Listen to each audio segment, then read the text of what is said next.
Ce podcast vous est présenté par Kinvent, spécialiste de l'évaluation et de l'optimisation du mouvement humain.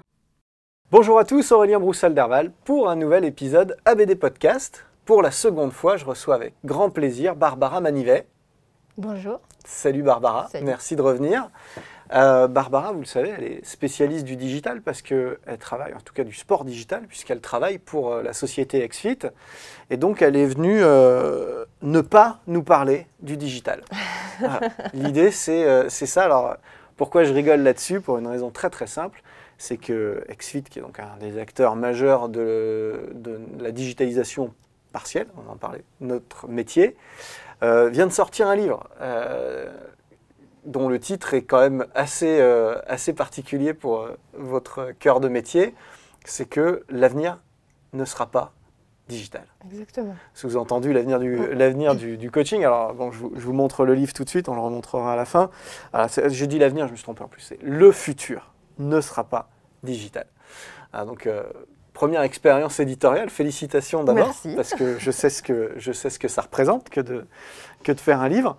Et du coup, tu vas nous en parler un petit peu parce que forcément, les gens se disent « Attendez, ils ont pété un plomb chez XFIT, qu'est-ce qui se passe ?» C'est vrai que c'est un peu atypique comme avancée volontaire, hein, tu t'en doutes et tout le monde s'en doute. Non, mais dans notre idée, en fait, donc XFIT, effectivement, est un logiciel. Donc à la base, c'est des 0, des 1, c'est binaire, c'est du code, c'est que du digital. C'est comme assez digital, ouais. Ouais, mais derrière la vision, c'est la vision d'XFIT, ce qui nous porte en tant qu'équipe vraiment sur le long terme, c'est qu'en fait, le coaching aura toujours besoin du professionnel. Et c'est ça qu'on veut dire en fait dans ce titre, c'est que le futur du coaching, il ne sera pas digital dans le sens où ça ne sera jamais le digital qui prendra la place du professionnel. Jamais, au grand jamais, et ça on y croit, c'est notre plus profonde conviction. Et à nos yeux d'ailleurs, tout le monde, comme on a un médecin de famille, tout le monde devrait avoir son coach sportif, pour être sûr de bien faire les choses, pour être en forme, et on ne parle pas forcément que de performance, c'est déjà le cas depuis longtemps pour les athlètes, mais pour la grande population, pour tout le monde, pour moi qui ne suis pas une athlète. Voilà, pour moi, pour mon père, pour mes enfants, on devrait tous avoir un coach sportif qui nous accompagne dans la vie pour être le plus en forme le plus longtemps possible. Voilà. Ça, c'est notre profonde conviction. C'est pour ça qu'on a choisi ce titre, un petit peu atypique. Ah ouais, c'est hyper intéressant. C'est vrai qu'il y a sur ce marché du digital plusieurs positionnements.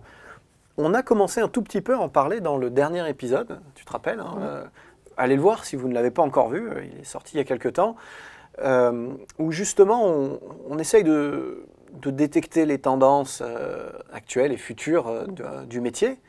Et donc, fatalement, on a abordé un petit peu ce sujet-là, mais là, on va aller vraiment au fond des choses parce que cette approche mixte, hybride du métier, avec au cœur de tout le client, à son service et au service de l'efficacité de son projet, le coach ou le kiné, si on est sur de la réhabilitation ou de l'accompagnement ou un éducateur à pas, parce qu'il y a aussi le sport santé, tous ces gens-là vont avoir le même rapport à l'outil digital.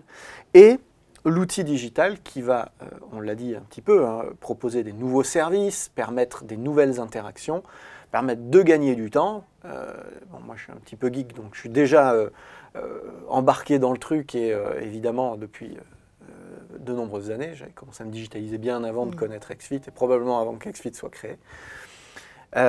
Donc tout ça, je profite de cette technologie-là, mais il y a des gens qui ne sont toujours pas à bord de ces systèmes-là, qui n'ont pas encore pris la mesure de l'outil, et puis qui peuvent en avoir un petit peu peur, alors que c'est une opportunité. C'est comme si, il y a 10 ans, on avait eu 15-20 ans. Il y a longtemps, on avait eu peur d'Internet ou des réseaux sociaux, parce que, alors évidemment, il y a des dérives, et je pointerai du doigt personne, mais je trouve, comme toi, comme vous chez XFIT, que l'algorithme tous azimuts qui prend toutes les décisions pour le coach et qui prétendrait avoir le meilleur chemin pour un persona, c'est terrifiant. Enfin bon, il suffit de poser 2 questions à à Google ou à Siri pour se rendre compte que Skynet, c'est pas demain. Donc déjà, on a un petit peu de marge là-dessus. Mais même le jour où on a des réponses précises à nos questions,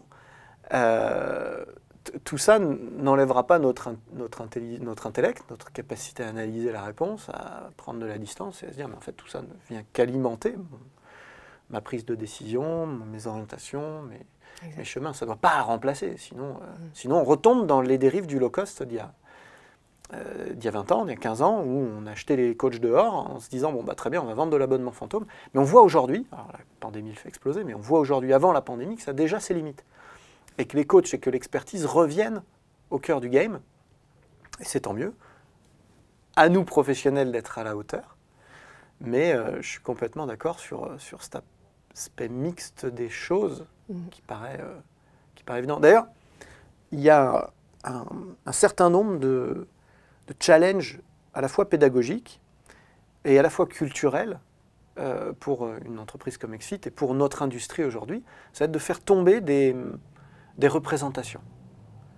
Et un titre comme ça, ça va vraiment dans ce sens-là. L'idée, c'est de faire tomber une représentation qui est celle qu'il y aura un futur totalement digital. En vrai, c'est un peu con, quoi. Ouais, tu parlais de la peur justement de ça et de cette représentation-là. Je pense que la première étape pour le professionnel, c'est pour que cette peur soit... Enfin, que la peur s'efface et que le digital soit au bon endroit. En fait, le digital, il a une place aux côtés du professionnel. Nous, en tout cas, c'est carrément ça, notre vision et notre posture et ce auquel on y croit vraiment fermement. Le digital a sa place aux côtés du professionnel. La première étape, pour ceux qui ont encore cette crainte, c'est d'abord de savoir qu'est-ce que le digital peut faire pour lui. Parce qu'en fait, le digital peut amener... un coaching augmenté, un peu comme si le professionnel avait les lunettes de réalité virtuelle, tu vois, et qu'en regardant son client, il se met à avoir des chiffres, des informations qu'il ne voyait pas avant. Qu'il aura peut-être un jour d'ailleurs, ces lunettes, si ça se trouve. Mais ça n'empêche pas que c'est lui qui les porte. Voilà, exactement. Et c'est lui qui en fait quelque chose. Donc c'est plutôt comme ça qu'il faut envisager le digital, c'est un coaching augmenté. Un coaching différent. Et c'est un petit peu ça l'idée qu'il y a derrière le coaching hybride. Enrichi, ouais. Un coaching enrichi, c'est ça, exactement. Enrichi par les données, qui gagne en efficacité. La dernière fois qu'on s'est vu, on a parlé d'un membre d'équipe, de voir le digital comme un nouveau membre de son équipe. C'est-à-dire que le professionnel, il ne bosse plus tout seul avec son papier ou son fichier Excel, qui manque de stabilité, hein, au passage, mais bon. Et... il ne bosse plus tout seul, il bosse avec un membre d'équipe, il s'adjoint un membre d'équipe qui est le digital. Alors après, le digital, ça veut dire quoi? Ça veut dire beaucoup de choses. Ça veut dire des fonctionnalités, clairement, qui vont lui permettre d'être plus efficace, d'être plus proactif, d'être encore plus qualitatif, d'apporter plus de motivation, de déceler des choses que peut-être il ne décelait pas avant. Et soit dit en passant, ces fonctionnalités, elles sont spécifiques, hein. Un autre fantasme à faire tomber, c'est que le digital voudrait nous faire rentrer dans un moule. Ça a été vrai dans une première partie de développement, un stade extrêmement précoce des premiers logiciels d'accompagnement des coachs, où on devait rentrer dans des cases méthodologiques, dans un courant de pensée même parfois, et s'accoutumer des fonctionnalités pour faire notre métier. Il y a tout un tas de métiers où c'est le cas. Hein. En graphisme, par exemple, si on ne maîtrise pas les codes de Photoshop, on n'est pas capable de faire notre métier. Donc ça demande une formation pour le logiciel. Seulement, il y a un logiciel. Avant, il y en avait 2, 3. Maintenant, il y en a un. Donc voilà, c'est l'outil qu'il faut apprendre à maîtriser.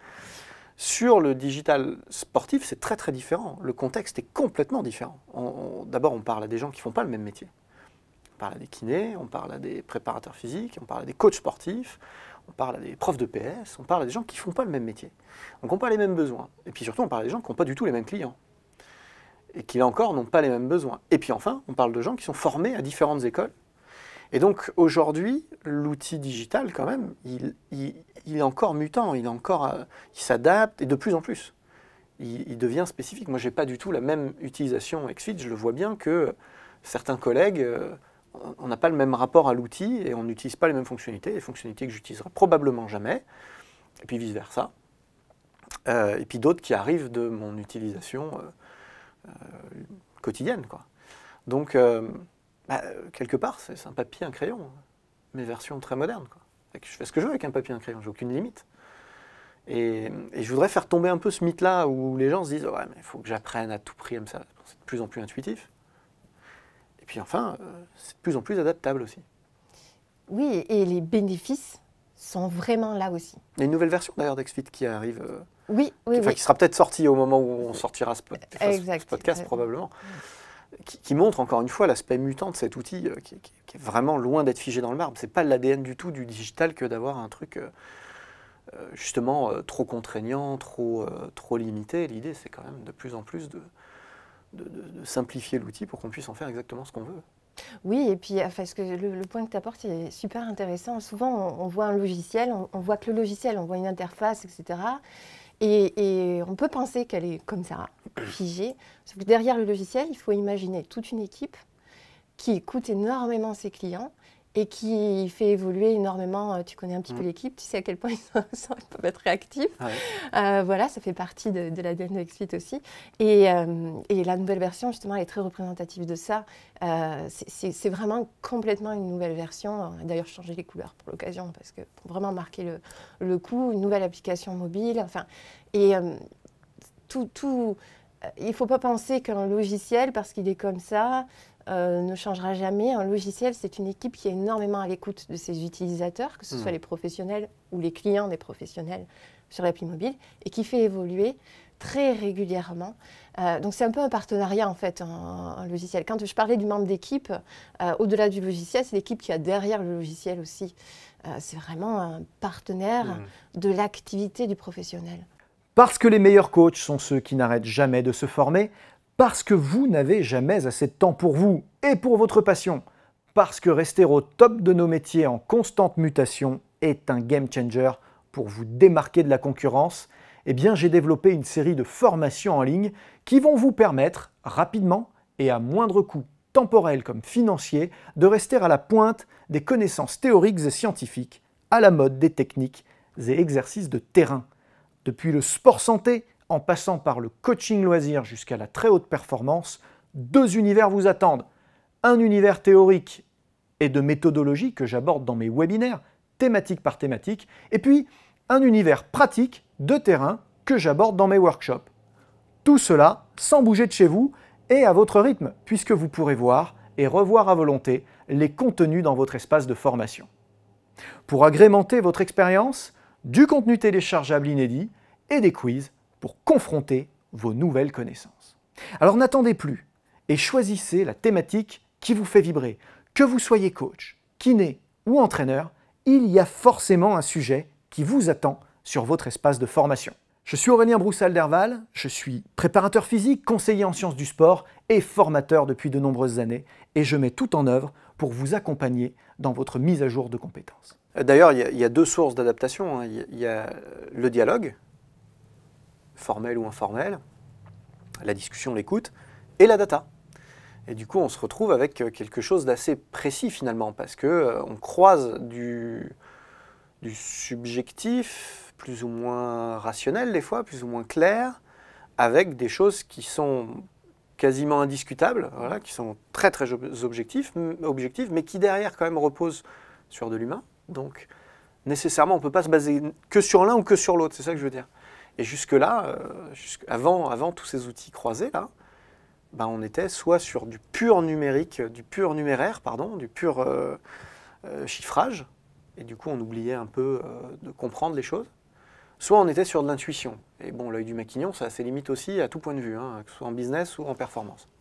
Bien sûr. Autre idée reçue, je remonte un peu le temps. Là, on est dans la peur de l'algorithme et de Skynet. Hein. J'adore Terminator. Mais avant ça, on était dans la peur de l'impossibilité, de l'incapacité du digital à répondre à des besoins sportifs de terrain. Il y a des choses il y a encore une partie de la population des coachs qui contestent, par exemple, la capacité à coacher quelqu'un, en partie en tout cas, à distance.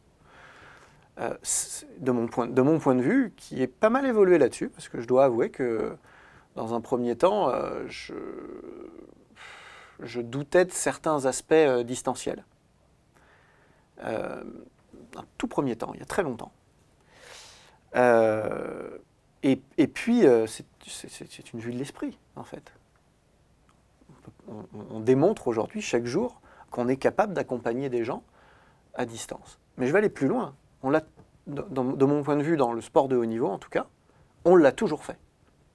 C'est-à-dire qu'on l'a nié longtemps pour défendre un business, quelque part. Je le dis un peu crûment, mais effectivement, on défend nos postes. Et donc si d'un seul coup on reconnaissait, avant le digital, avant le télétravail, avant qu'on dise ok, il y a peut-être un travail invisible ou à distance qui existe, si on disait 150 jours par an je vois mes athlètes et le reste de l'année ils sont en compétition, en récupération, en déplacement divers et variés, auxquels je ne participe pas, ben alors à quoi tu sers? À l'époque on dit, c'était ça le problème. Donc on ne pouvait pas le reconnaître.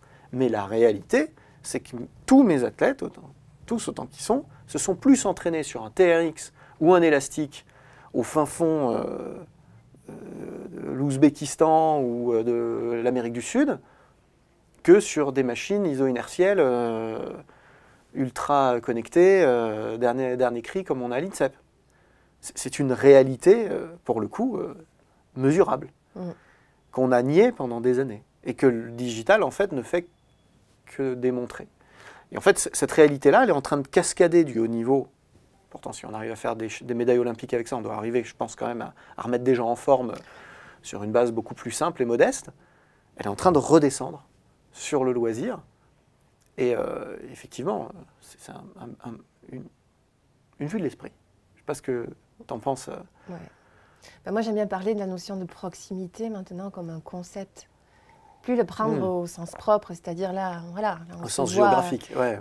Voilà, c'est plus le sens géographique, la proximité, c'est un ressenti. Et là où le digital, voilà, a matérialisé un peu tout ce que tu dis, et en même temps faciliter ce ressenti de proximité. Au niveau relationnel, le digital permet vraiment de renforcer une relation, même si on est loin physiquement. Et puis, tu parlais des athlètes qui étaient loin en compétition dans un autre pays, etc. Avec le digital, tu peux quand même savoir ce qui se passe dans leur vie. Ouais. Et de façon objective et chiffrée, par les montres, par toutes les données qui vont te remonter dans les entraînements sur l'application mobile. Tu vas quand même le savoir.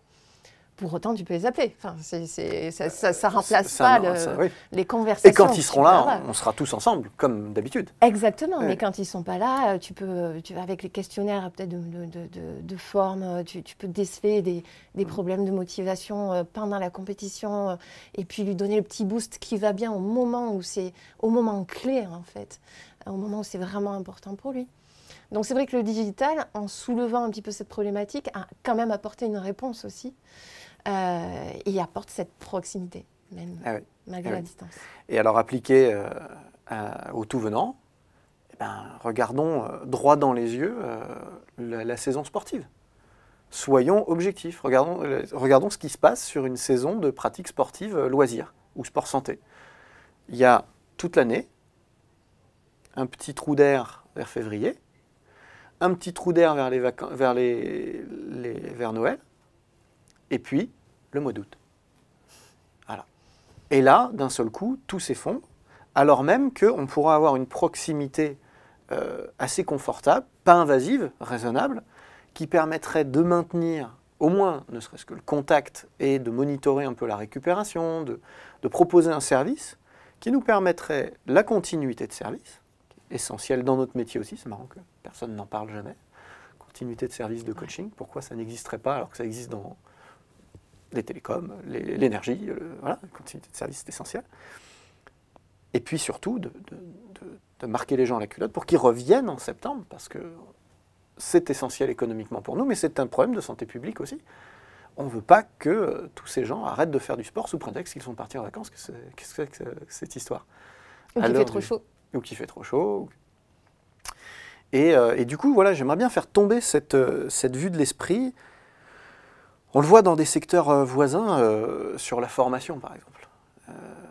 T'imagines un peu les résistances que j'ai eues il y a ne serait-ce que 4 ans quand j'ai commencé à lancer ces coachs altéro, coachs muscu-fonctionnels, qui ne sont pas des formations 100% digitales, ce sont des formations mixtes.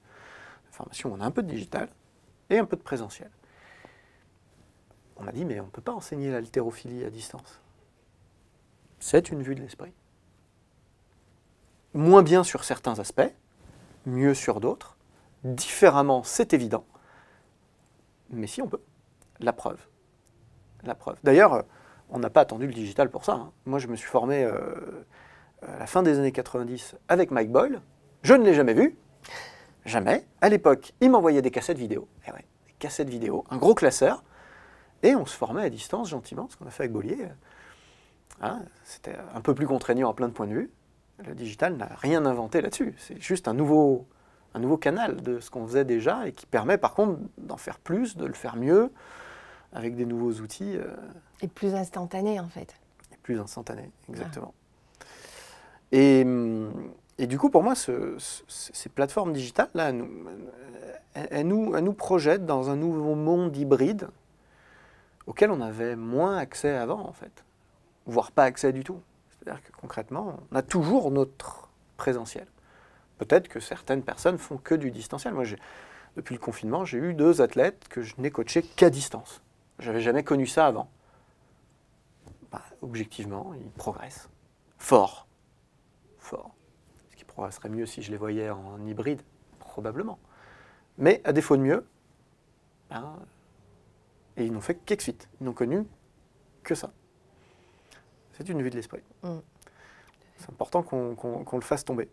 Et alors du coup, sur cette vision de l'avenir non digital, dans ce livre, du coup, vous parlez un peu de business aussi, vous ne parlez pas que de pédagogie ou de coaching pur, j'imagine.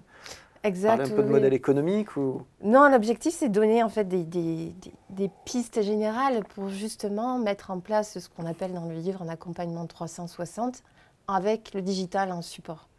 Donc de trouver la bonne place par rapport au digital. C'est ça, il faut que le digital trouve sa place et qu'on lui trouve sa place. Exactement, comme un membre de l'équipe qui permet de mettre en place des accompagnements 360, donc en globalité dans un accompagnement individualisé.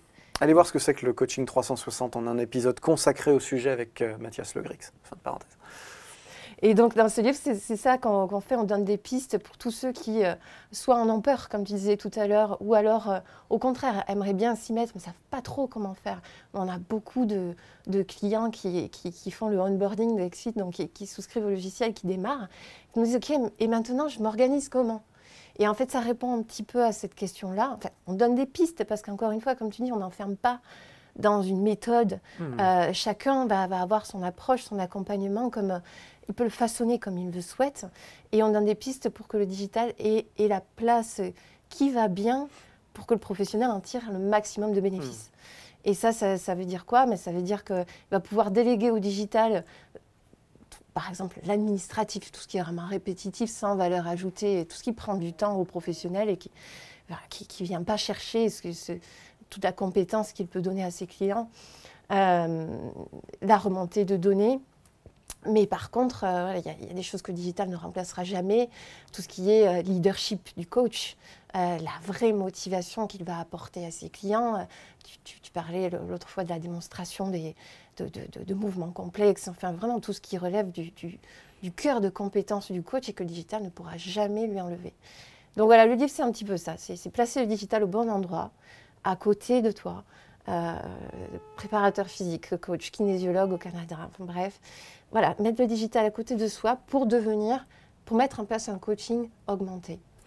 Et ce coaching augmenté bien malin qui peut dire où il va s'arrêter ou vers quoi il va évoluer, tout est à créer. Hein. Imaginez-vous au début de l'Internet quand d'un seul coup on a sorti des moteurs de recherche.